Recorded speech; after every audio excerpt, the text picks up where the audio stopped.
Hi everybody, it's me, Corey T, and in this video I'm going to be sharing with you how I felt when my specific person came back into my life after months and months apart, and I was seeing my manifestation unfolding before my eyes, because it was a crazy time. It was a really crazy time, and I get a lot of questions like, did you feel like your self-concept was like really good when he came back? Were you really calm before he came back?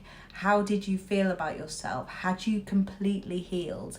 And the answer to that is no.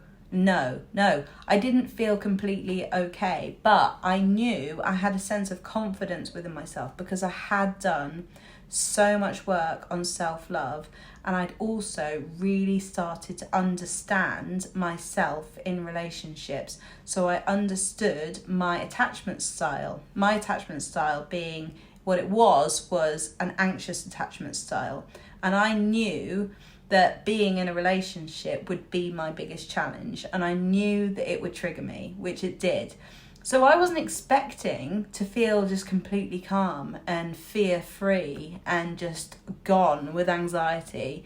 That wasn't going to be a reality for me. And I knew that that was okay, because I knew that being in the relationship was going to challenge me in order for me to feel and heal any of my old wounds that I had from the past. So I had done so much work on self-love, on learning how to regulate my nervous system. I'd done a lot of work on my self-concept, in knowing how powerful I was, into really feeling into that sense of I am powerful and I've got nothing to be afraid of. And that was like an anchor that I came back to again and again and again. Right, so when we started talking again, it was, as many of you know, by accident. I'd accidentally sent him an emoji and it had led to us talking again. When this happened, I did not know if I was ready for it. And so my mindset was, if this is meant to be now, if I'm ready for this now, then let it be. I'm going to let him come towards me. I didn't chase him at all. I let him ask me the questions, and I allowed him to do that because that made me feel more secure. And he was doing it. He was asking me questions, asking me what I was up to, and he was asking me if I wanted to speak to him on the phone. And so it kind of just escalated. And I had the mindset of, I'm okay if this doesn't happen now. It's okay, because I trust that it will in the right timing. And I just wanted it to be right. I wasn't in a rush at that point. I'd got him off the pedestal. So it wasn't like I received a message from him and we were texting and I'm like, oh my God, this person is messaging me again. Because by that time, my self-concept was like, he can't make me happy. I knew that. I knew that he wasn't the secret to my happiness. I knew I was. So he was off the pedestal by a long way. I still really was so happy and excited to speak to him again. And I was messaging my friends saying me and Johnny are speaking again, and they were all like, oh my God, I knew it. So there was some excitement around it. There was quite a lot of excitement about it because I thought, wow, this is really interesting. I've done all of this work on myself and manifestation, and I really believe in manifestation. I really believe in myself and my ability. So let's see how this unfolds. So I had a kind of curiosity about it. I wasn't like, oh my God, he's messaging me. It has to work this time. If it doesn't work this time, then I've just failed and manifestation doesn't work. I wasn't like that at all. That had all gone. And I knew that I could trust myself with, if I needed to set a boundary and say, no, this still isn't right, then I would. But at the time, at the beginning, I kind of thought, let's just see what happens. Let's just see where this goes. He's single now.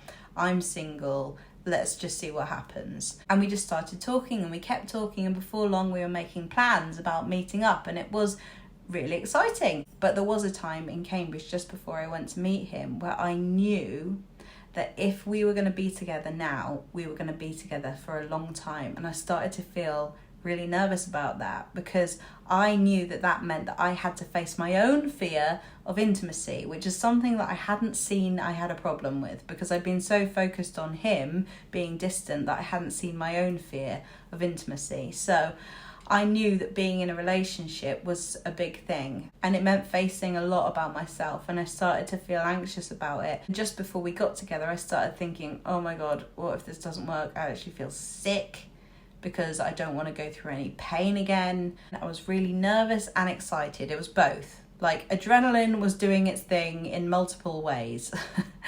There was a lot going on, but I decided to say to myself, right, I'm ready to face everything that I need to face in order for this relationship to work. I'm ready to overcome everything that I need to overcome in order for this relationship to work. And so when we met each other, honestly, it was like we saw each other yesterday. We had a big hug and we were really happy to see each other. And it just literally clicked back right into how it was before he'd even gone away. It was like nothing had changed at all. I wasn't like, oh my God, I'm so happy to see you, and I wasn't crying or anything like that. Nothing like that at all. It was just like it slipped into just normal reality. But while I'd been manifesting it months and months and months before, I'd imagined all of these big things happening. I'd imagined all of this kind of like big declaration of love and us falling into each other's arms and crying. I mean, we did have a massive hug and we were so happy to see each other again. That was like really lovely and it was amazing. But it wasn't like this big dramatic scene. It wasn't like that. It was just so easy and natural and normal, right? We just started laughing again and just doing what we do and just being together.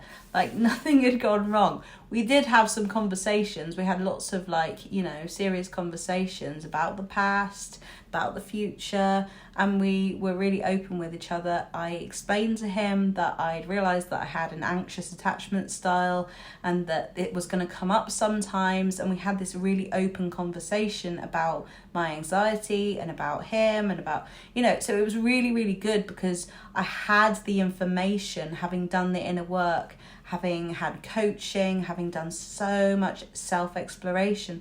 I had the information that I needed in order to communicate really, really well. So everything went a lot smoother. But I did get triggered a lot. At the beginning, it was like my unconscious mind was going, there's a problem, there's going to be a problem, look out for the problem. I was on like super high alert. And I was just looking for reasons why it wouldn't work unconsciously. And I knew I was doing it, but I couldn't stop it at the time.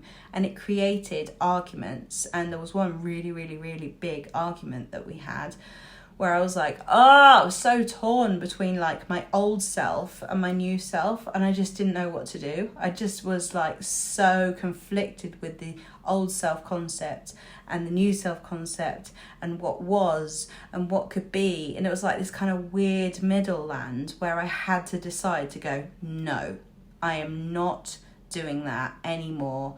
I'm just going to stick to my story.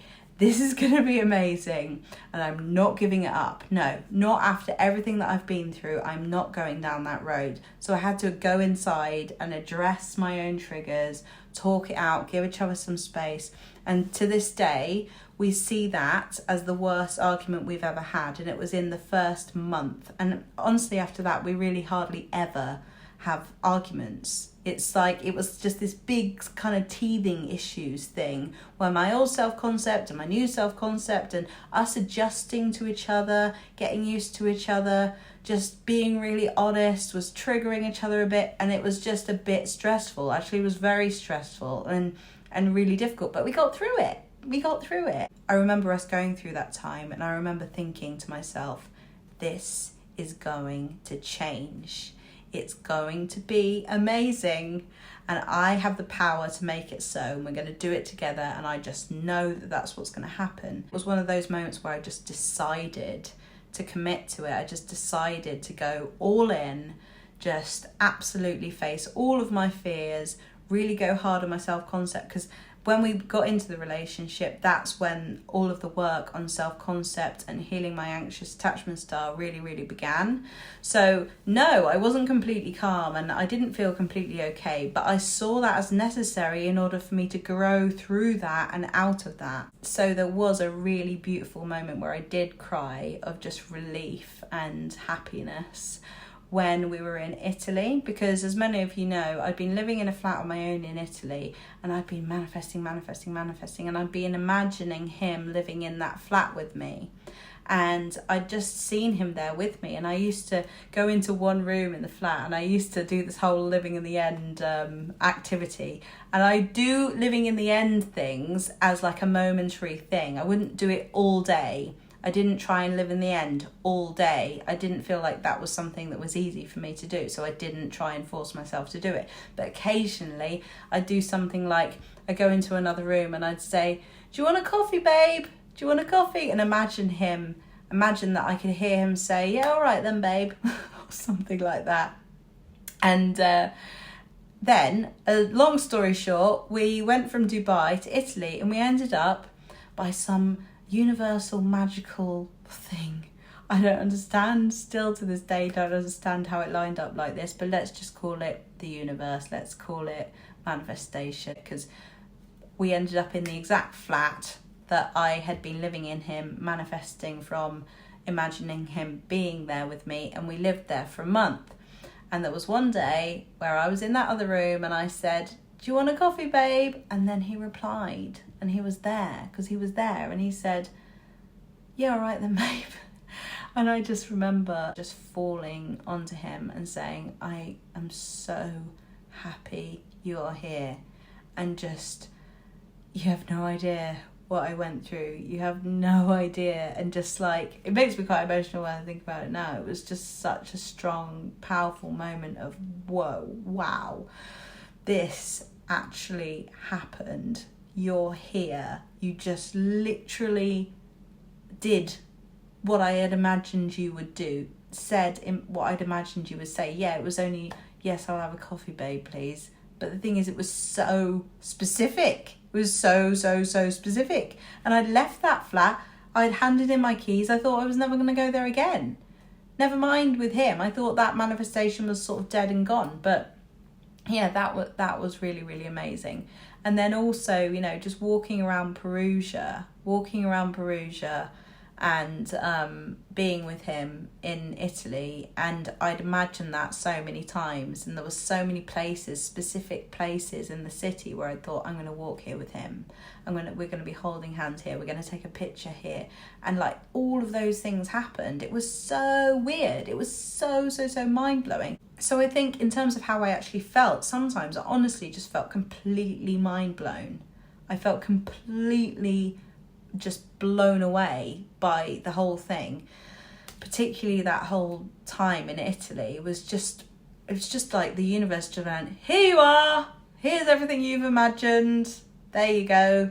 It was just mad. In summary, I was anxious, I was nervous, I wasn't completely healed. I'd done a lot of work on my self-concept. I had amazing self-awareness. I felt confident in my ability to navigate all of the emotions that might come up, which helped me to act differently, to communicate differently, to respond differently to my triggers, which made the relationship run a hell of a lot smoother than it had in the past. So these are the things that I felt, and those are the things, that's where I got to. But then, you know, there were certain moments where it was just like, yeah, mind-blowing. So I hope that gives you an idea, and maybe some comfort that you don't have to feel completely okay. You don't have to be completely healed. And anything is possible. Really, anything is possible. And you can imagine having those beautiful moments where you go, wow, what just happened? This literally just happened as I imagined it, and you're here now, and oh, thank God. It was just, yeah, a beautiful series of events that happened, and I'm, you know, so grateful, so grateful. And we keep creating, you know, I keep creating things, and yeah, it's always so interesting. What I'm more interested in now, though, is manifesting myself more, manifesting new and improved versions of myself. I'm really interested and amazed at how far I've come as a person as well through this whole journey. So yeah, I hope that this was useful. If you would like some one-to-one coaching, or you'd like to talk to me about your experience, or you need some extra support, then you can find any information about my coaching in the link below. And I will see you in the next video. Bye.